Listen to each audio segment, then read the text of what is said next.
Hello and welcome to Think Equal. I really wish I could be with you in person because this part of the program is my absolute favorite. The honor to be addressing our most important workers in the country, those who nurture and support our most vulnerable citizens, our children, to have positive life outcomes. There's nothing more important than that. And I cannot possibly be more respectful or thankful for all of the work that you do every single day. You are at the coalface of change for a better world. And Nelson Mandela, who said, education is the most powerful weapon we have to change the world, defined education, I believe, as follows. He said, no child is born hating another human being on the basis of the color of their skin, their religion, gender, any other factor. A child has to learn to hate. And if he can be taught to hate, he can be taught to love.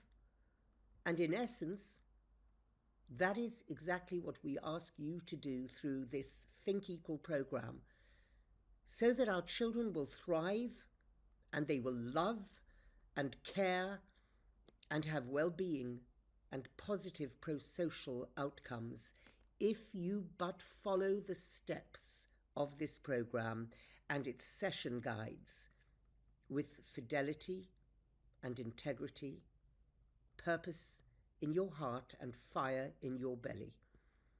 That is what I implore you to do. We have a really unique opportunity in the early years when 90% of the adult brain is actually built to nurture caring and responsible, empathetic, inclusive global citizens. We need prevention programs and interventions, especially at those crucial ages when our children are developing their feelings, their thoughts, their primary belief systems, their values and character, their moral compass. The general question that I ask education policy makers the world over is the following. Honourable Minister, I say, how can we, who take seriously our duty of care to our youngest citizens, consider that it is compulsory for them to learn numeracy, it's compulsory for them to learn literacy, but it's optional for them to learn how to value another human being. Optional for them to learn how to lead healthy relationships. This cannot be optional. We must prepare our children not only to be cogs on the conveyor belt to the labour market, focusing on what and how they will earn, but we must also prepare them to live a life with dignity that respects the dignity of others. Education, especially in the early years, must provide our children that foundation in critical thinking, emotional intelligence, conflict resolution, self-regulation, gender and racial equality, environmental stewardship. In short, social and emotional learning for well-being, for psychosocial support, and for social justice. And with expert help, we've designed just such a program. We've brought together global thought leaders and visionaries in education, in gender, neuroscience, human rights, and psychology. Giants like Sir Ken Robinson and amazing other experts who have helped us design, build, and deliver a global resource to educate the hearts of the world's children, not just their heads. You might find it interesting, and I'm going to very briefly tell you about how I came to understand that this is the missing subject in our education systems. I was, until 10 years ago, a filmmaker. Made a film called East is East, which may ring a bell with some of you. I hope you've seen it. Anyway, the last film I made, and the last film I'll ever make, was called India's Daughter. And it was a documentary based on a really brutal case. And I must at this point just sound a trigger warning. I am going to talk about a very dark incident, a gang rape, a murder that took place in India. And if it makes you uncomfortable, please, genuinely, just stand up and leave the room and come back in 3 minutes' time. I'm not going to dwell long on it. But I think it's important for you to know, what is our DNA as Think Equal? What did this come out of? What insights? I went to India to cover this brutal, horrific incident. And when I got there, I thought, am I really going to spend 2 years of my life, that's the minimum a film takes to make, making a campaigning film? Creating yet more awareness about gender-based violence? Do we really need any more awareness? I don't think so. And I became seized with the idea that the only purpose in staying there and making this film would be if I could get permission to go into the prisons that these gang rapists and murderers were incarcerated in and interview them and find out what kind of human beings can do what they did to this young girl to another human being. And I got permission.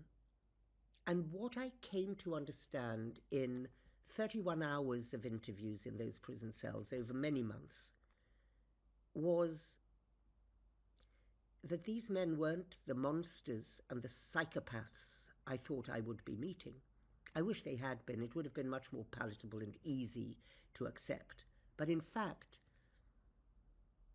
what they all had in common was a learned discriminatory mindset. They had been programmed and taught by the socio-cultural thinking of their societies, and this happens in every country in the world. This isn't just India-centric. We teach our children how to think when they're little, and then we are surprised when they act in accordance with those biases and prejudices. We shouldn't be surprised.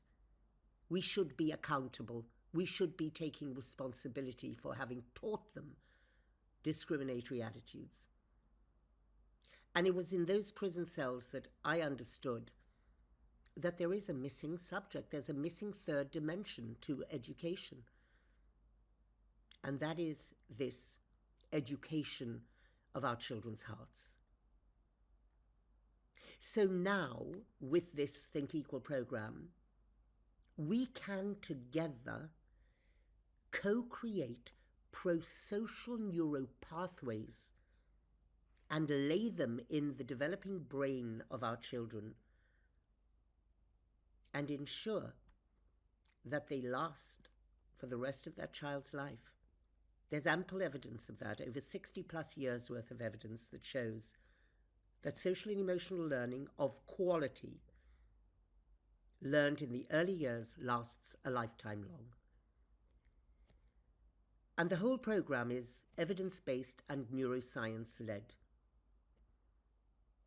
And we mediate all of this through the powerful medium of narrative, stories and character. We meet the child where the child is at. whether neurotypical, whether a child with special needs, traumatized, dysfunctional, and we embrace and celebrate that child for who they are.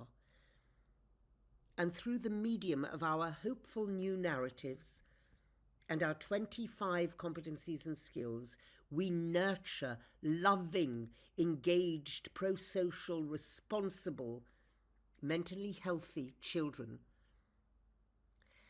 And what we create in our classroom is a new collective narrative, a microcosm for our future communities of the societies and the countries we want to be.